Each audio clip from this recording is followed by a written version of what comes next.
Selamünaleyküm arkadaşlar. Hoş geldiniz. Gelin şöyle bir tokalaşalım. Hadi bismillah. Kız bu ne? Ne yapıyorsun oğlum? Kızım pardon. Git bir dolaş git koş. Arkadan bir de horozları çıkardı ayağım. Hadi bismillah.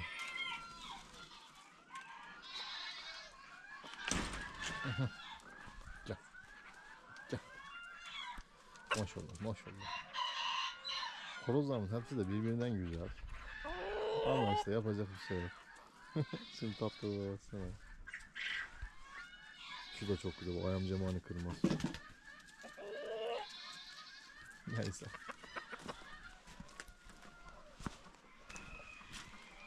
Şuradan gidelim içeri. Bıldırcınlar bugün yarın bir yumurtaya başlar. Hava çok ısındı çünkü. Kışın yumurta salarlar. Şimdi de salarlar. Havuzu doldurdum. Edibili çimsin diye. Ay benim kızım ne yapıyorsun sen bunda? Bu da yeni kedimiz. Hadi bismillah. Hadi büdü be herif. Her sabahki ilk enerjimi de kazlarımdan alıyorum. Şimdi keyifler yerinde. Çünkü bademle peynir deli gibi bağırıyor şu an. İkisini de çıkardım biraz dolaşsınlar. Sonra kümesle ilgilenelim. Bu arada arkadaşlar videolarımızı izlerken beğenirseniz çok sevinirim. Aşağıdan bir like atın. Hadi bismillah. Şimdi badem ve zeytin peynir için şuraya böyle yalamalar için bir şey bıraktım. Vitamin deposu. İçinde tuzu falan da var. Zaten tuz taşı da var orada.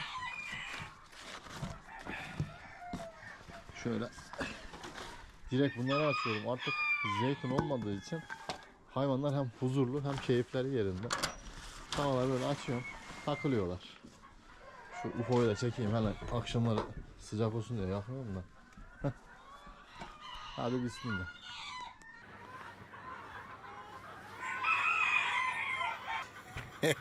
Keratalar. Ha kızım ah. Ah, ah. Ah. Yavru keçimiz yemeğe çıktı. Artık yavaştan kuru ot falan yiyor. Peynire de elma kabuğu, fasulye kabuğu, arpa, buğday öyle kafama göre veriyorum.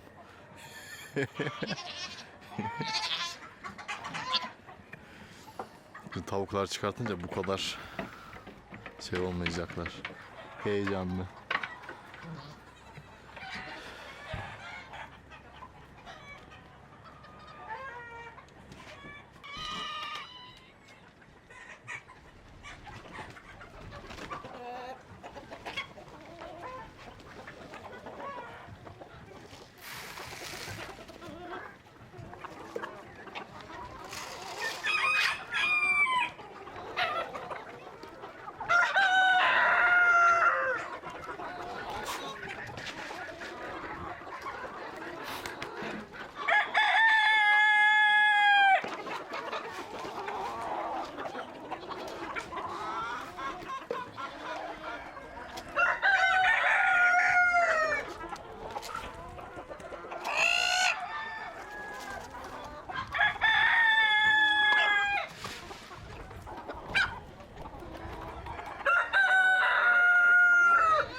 sürünün büyük bir bölümü ta arka taraflara gitti. Bir kısmı da burada kana kana su içiyor. Susamışlar. Şu arkadaşlar da bir hızlıca yemleyeyim.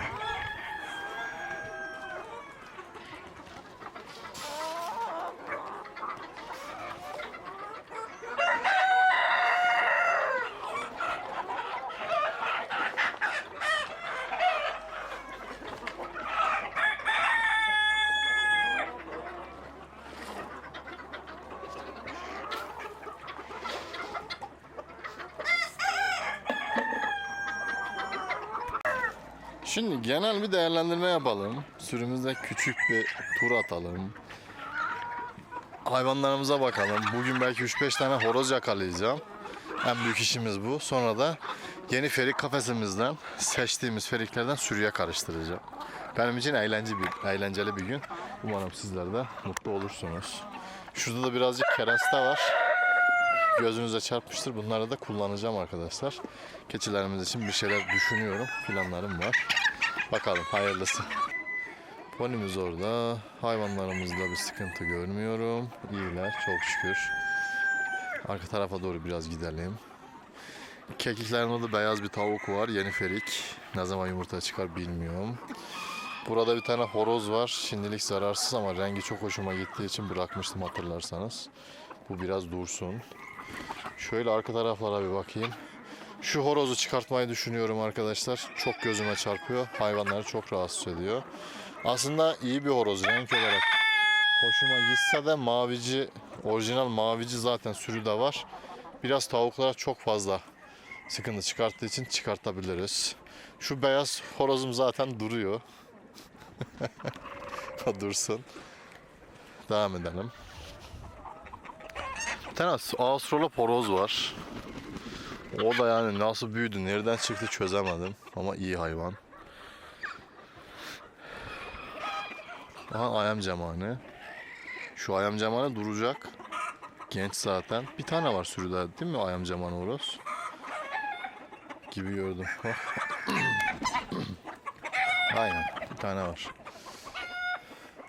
Ha, cüce horoz daha fazla şimdilik. Demin gösterdiğim kırmızımsı sarımsı horozu çıkartmayı düşünüyorum. Bu kalsın diyorum sadece. Bu daha uysal ve akıllı bir horoz. Yaşlı da. Şu suyu da bir boşaltayım ben. Kazlar yeterince şey yapmış hayvanlara. Bu su zarar verir. Bulanık da zaten.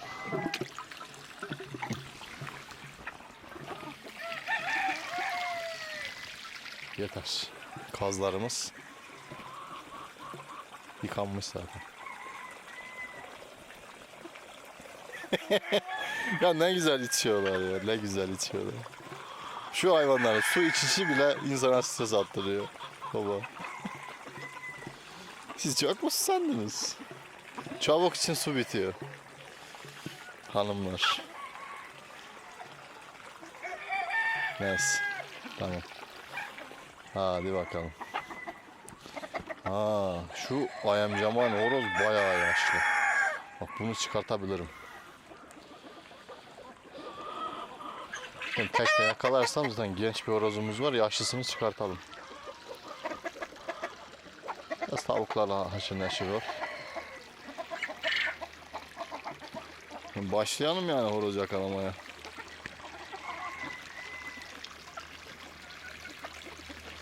Susadın mı? Horoz popülasyonu çok fazla ya.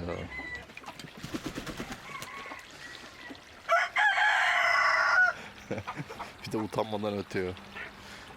Zaten bunun aynısı ya. Genç. Değişik bir horoz. Ağır da ha. Maşallah o.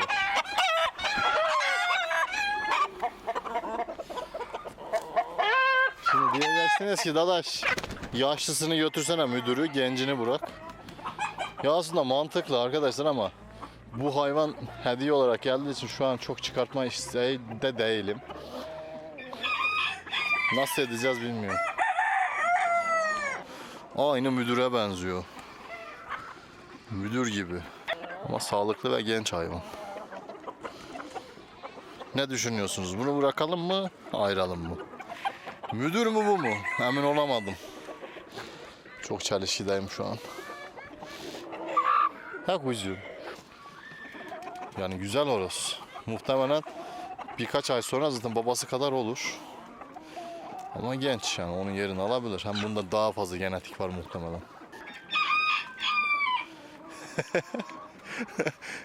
Şu kümes hayvancılığında en sevmediğim kısım şu kısım işte.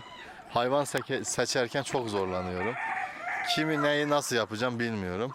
Peynir de arkada zeytinin bize vurduğu peynirde bademe boynuz atmayı öğretiyor. Hiç hoş değil peynir. Bademe boynuz atmayı öğretme. Boynuz atmayı öğretme bademe. Bu yaşta şımartmayacağım. Şımartmak yok bu sefer.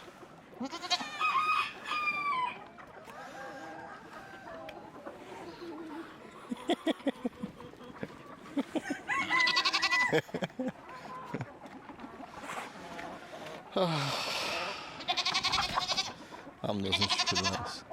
Allah'ım burada gördüğünüz bütün hayvanların daha güzellerini de sizlere nasip eylesin. Gıdik gıdik. Tatlışlar. Neyse, bizim bugün horoz yakalama işi yalan olur gibime geliyor. Çünkü gerçekten seçemiyorum. Hangi horozu tutayım da ayırayım. Hiç emin değilim arkadaşlar ya. O yüzden en iyisi mi? Biz horozlardan önce ferikleri karıştıralım. Sürüye karıştıracağım özel, güzel, içeride farklı renklere sahip çok güzel ferikler var. Bu ferikleri birlikte seçelim arkadaşlar. Tabii ondan öncesinde de buradaki davulcular ait çok fazla cüce horozum var ve bu cüce horozları ne yapacağım bilmiyorum.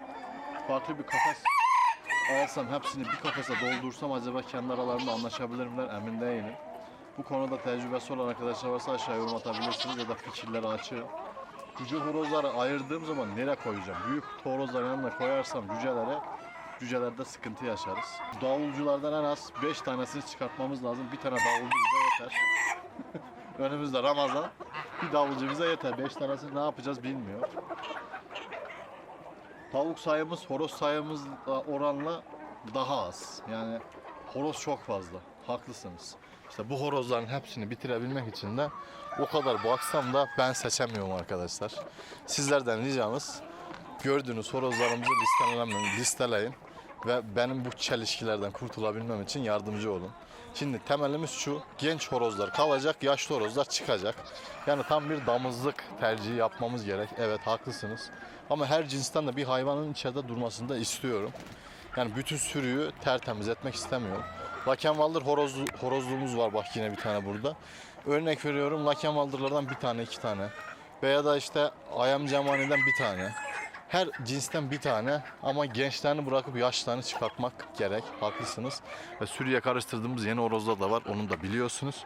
Ona göre bir değerlendirme yapın. Şimdi hadi ferik seçelim. Çık çık çık çık çık çık çık çık. Çıkın çıkın. Hadi bismillah. Ferik kafesimize giriş yapıyorum. Ya buradaki feriklerin arasından ne seçeceğim? Birlikte bakacağız şimdi.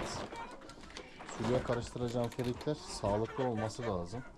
O yüzden küçük bir gözlem yapalım. Şu misal tavuk. Çok güzel bir tavuk.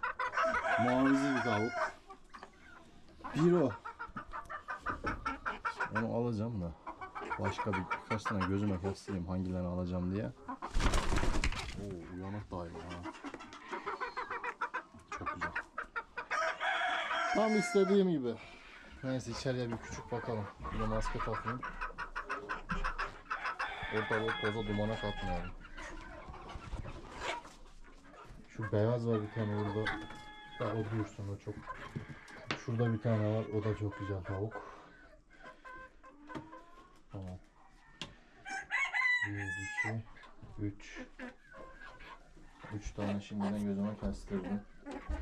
Bir de şuraya bir bakıyorum. Ha, 2-3 tanesini de babam zaten karıştırmış sürüye. Ben daha fazla bekliyordum da çok fazla kalmamış. 2-3 tane çok güzel ferik vardı, onları almış içeri. Onları ayrı gösterelim biz. Ben demin gözüme çarptı, çıkarmıştım zaten. Şimdi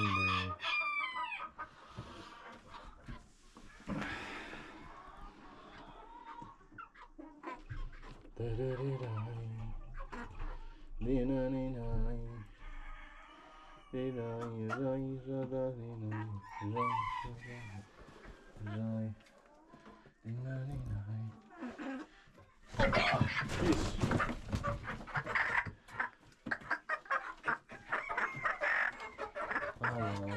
düz horoz zaten ikisi.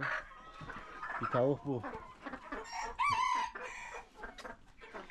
Bak şurada çok güzel bir tavuk daha var. Tatlış tatlış. Şimdi beyaz tavuk. Hoppa. Tamam sakin. Ağır da ha.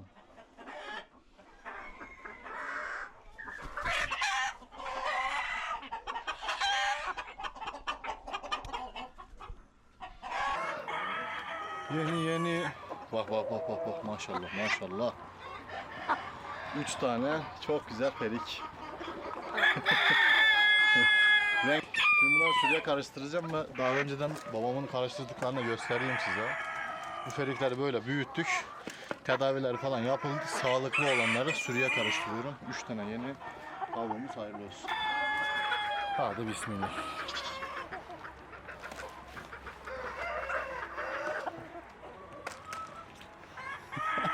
Hızlı adapte oldular gibi. Güzel.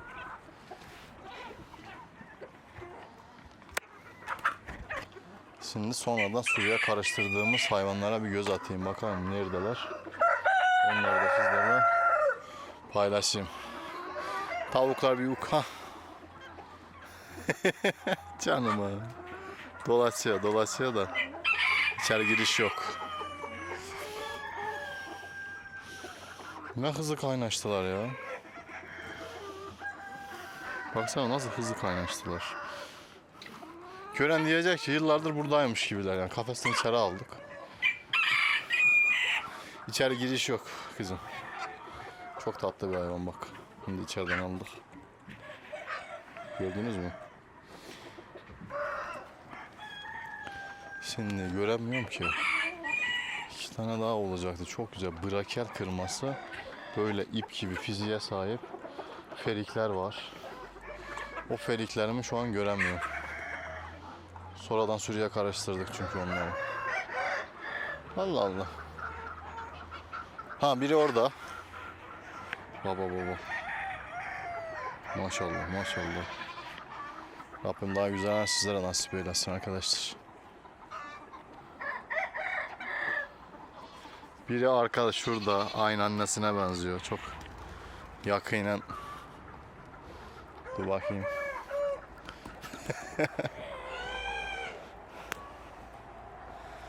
Bizim bir tane Tarzan vardı ya, Tarzan. Hep ağaçların üstüne çıkıp oturuyordu ya. Annesi o belli. Çok benziyor zaten. Çok da hareketli. Maşallah. Başka. Bakın şu kel tavuğumu gördünüz mü? Brahma kırması. Hukla birlikte işlenmiş. Çok güzel bir tavuk bu da maşallah. Şimdi göz gezdiriyorum da nereye kaçtı? 2-3 tane daha olacak.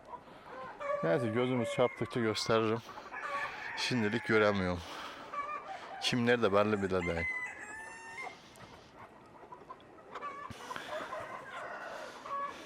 Bak. Bu da alttan gelen feriklerden yeni. Ne zaman yumurta çıkar bilmiyorum ama mavici. Kulaklarından belli mavi yumurtlayacağı. Yani şimdilik bu kadar. Bismillahirrahmanirrahim. Hadi asil kümesimize de bir giriş yapalım arkadaşlar. Bunlara bol bol mısırla buğday yediriyor. Yetiyor zaten. Etrafta yem dolu. Bulamışlar bile düzgün. Hayvanlarımızın bölümünü yaptık hemen hemen. Dışarıda çok fazla hayvan kalmadı. Babam hepsini kafes böldü. Tavuklar çok anlaşamadığı için onları da bir hal bak bir kafeste bir tavuk var sadece. Anlaşamıyor tavuklar. Onlarla da biraz müzdaribiz aslında. Al bakalım. Ye kuzucuğum ye. Aman. Bak maşallah.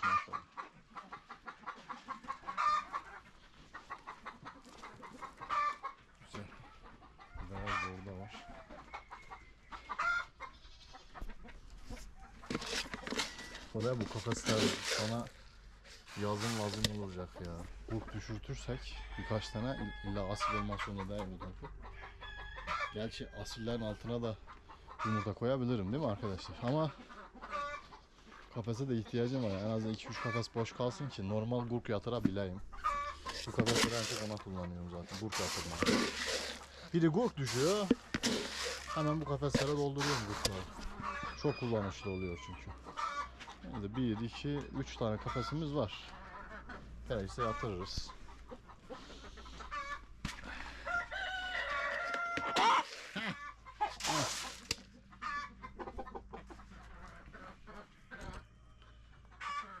Maşallah. Onun da favori kafasından.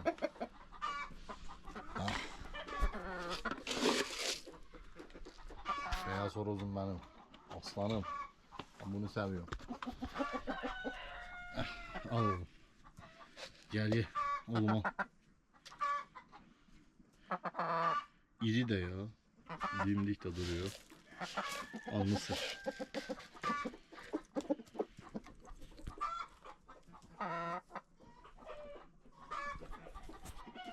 Tamam. Tedirgin oldum neyse. Diğer horozlardan biraz tedirgin oluyor. İster istemez.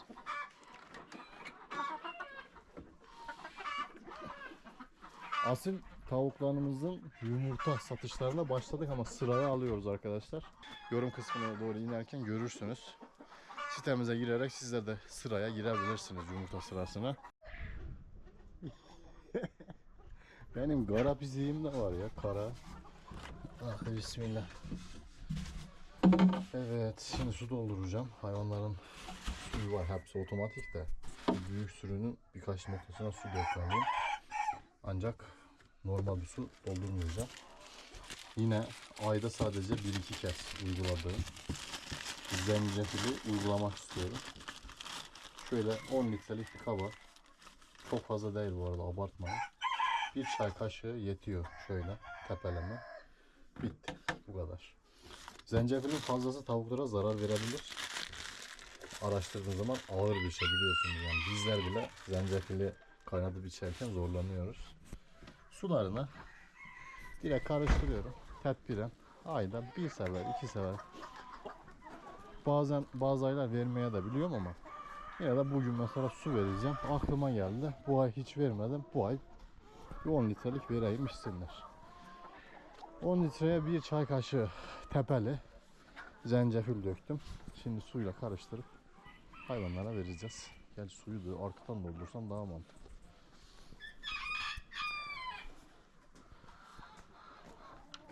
Kızı yabani ve ekibi Pufuduk. Puf puf. Benim puf pufum benim. Puf puf. Kendisi Puf Puf ismi. Puf Puf'u seviyorum. Yabani de burada. Yabani Puf Puf'un arkadaşı işte. Keyiflerine bakıyorlar. Yarım zurna. Ne yapıyorsun? Aslanlarım benim. Şu horoz favorim. Şu zibrite bu kadar benzeyen bir horoz. Zibrit genetiği kesin var şunda ya. Kanat tutuşu, kuyruk tutuşu falan yapısı gereği de tam zibrit. Kesin duracak sürüyor. Nasip olursa tabi. Hadi bismillah. Yani gönlüm ister ki şuradaki horozlar geri sürüyor alayım. Bazen o kadar kararsız kalıyorum.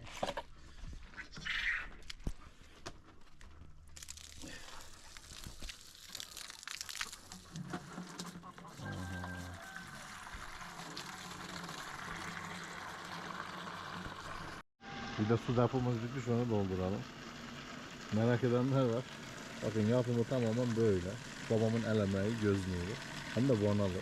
Bildiğiniz damacanaya su deposu olarak kullanıyoruz. İçeriden dışarıdan bir dalıyor. Güzel de bir izolasyonu var. Su kaçırtmıyor. Oldu bitti arkadaşlar. Beleş. Badem süt içiyor. Şimdi rahatsız edemeyeceğim onları.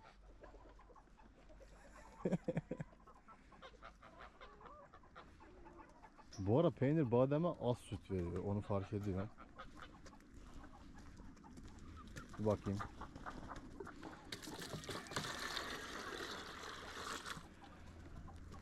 Şu arkaya da dolduralım. Sürünün tamamı faydalansın.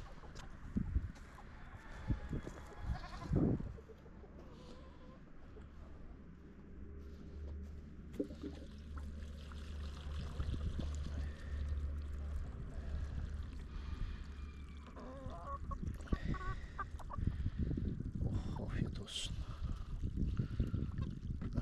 İçin. Tamam. Şimdi arkaya döktük mü litrelik tamamdır. Zencefilli. Tavşanların şeyi duruyor hala. Bugün bütün rutin işleri yaptık gibi. Ben ona dökelim. Gerisini de litreliğe boca ederim.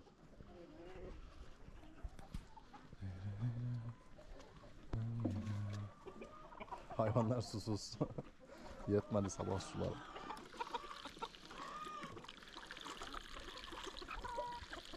Zencefilli suyunuzu için çocuklar.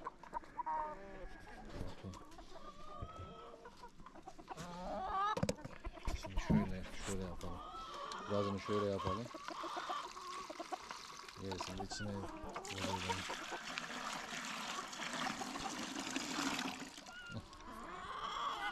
Afiyet olsun. Evet.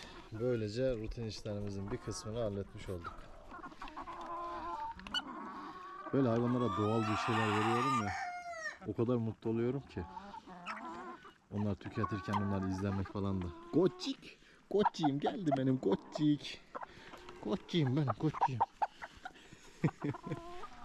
Canım koçiğim.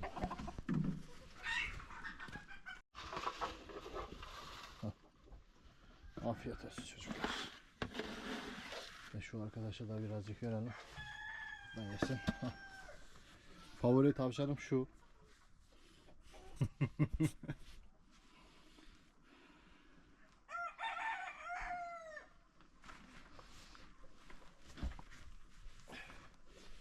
Şu gözleri mavi olan tavşanları da çok seviyorum. Şuna baksanıza asil asil.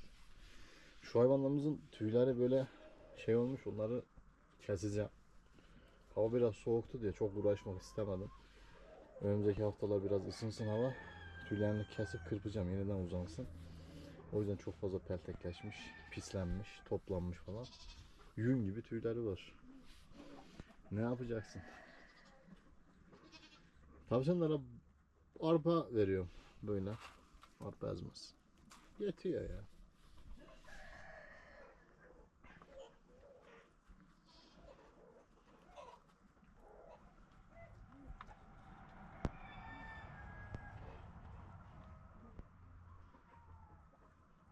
Hiç tavşanların yanında sessizce oturup izlediniz mi? O kadar sessiz hayvanlar ki arkadaşlar. Yani dokunmadığınız sürece, onlara canları yanmadığı sürece o kadar sessizler ki. Kendimi şu an bulutların üzerinde hissediyorum. O denli. Oturursun, tavşanları izlersin. Yerler, içerler, yürürken bile çok az sesleri çıkar. O kadar huzurlu hayvanlar ki. Bazen de böyle bakarlar bedbe. Sen de dayanamazsın, seversin. Maşallah, maşallah. Bismillahirrahmanirrahim. Rabbim daha güzellerini sizlere nasip eylesin. Tamam, sizlerle de işim bitti. Çıkıyorum.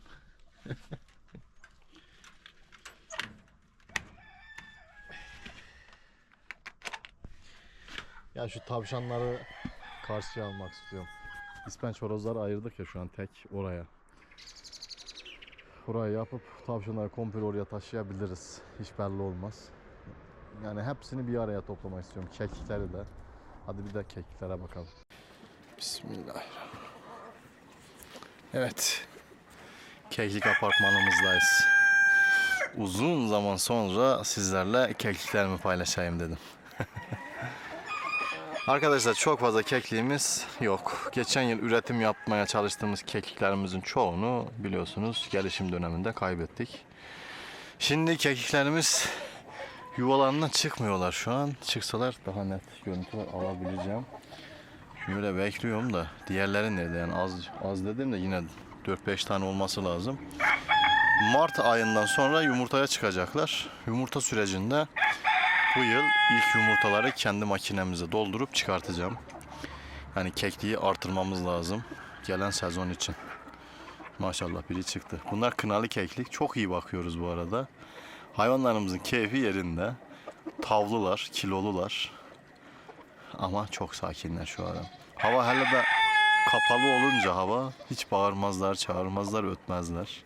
Ama hafif açık olunca, güneş vurunca bir bakmışsınız. Ha bak çıkıyorlar yavaştan. Kukkuvak, kukkuvak, kukkuvak diye ötüyorlar. Şimdiden kafalarını görmeye başladım. Şurada da bir tane var. Çok uçtan kendini biraz gösterdi. Her zaman göstermiyorlar kendilerini. Çok fazla da ilgilenmiyorum. Şöyle ilgilenmiyorum. Kekliklerin kendi doğasına bırakmak istiyorum. Belki gurk düşerler diye. Geçen yıl düşmüştüler ya, içeride 1+1 halen duruyor. Yani biraz yabanileşsinler. Kendi aralarında takılsınlar istiyorum. Bu arada kekiklerimizin takılacağı yine büyük bir alan var şu tarafta. Bak bu da çıktı buradan. Kafayı gösterdi. Şu taraf komple onların alanı. Otluk var. Parkurlar var içeride. Oynayıp sıçrayabilecekleri. Gizli alanlar oluşturduk. Yumurta salabilecekleri falan. Onlar için güzel bir ortam oluşturduk. Mutlular arkadaşlar. Huzurlular. Elimizden geleni yapıyoruz. Ben genelde zaten biz babamla birlikte hayvan bakarken onların refahını daha çok düşünüyoruz. Ya kimin apartmanı var? Kanatlı olarak bak. Bizim kekliklerin apartmanı var. Bugün aslında rutin işlerimizi hallederken çok küçük bir şekilde bütün hayvanlarımı sizlerle paylaşmaya çalıştım. Şimdi Harikalar Diyarı bu kadardı. Bugün aksiyon yok, heyecan çok yok. Ama her zaman huzurumuz yerinde arkadaşlar. Ambiyansımız ve huzurumuz var. Pony kızım. Pony gel sen de seveyim. Yan yan bakma bana Pony. Yan yan bakma. Canım benim. Hamdolsun. Bir sonraki videoda görüşmek üzere. Kendinize çok iyi bakın. Hoşça kalın. Bay bay.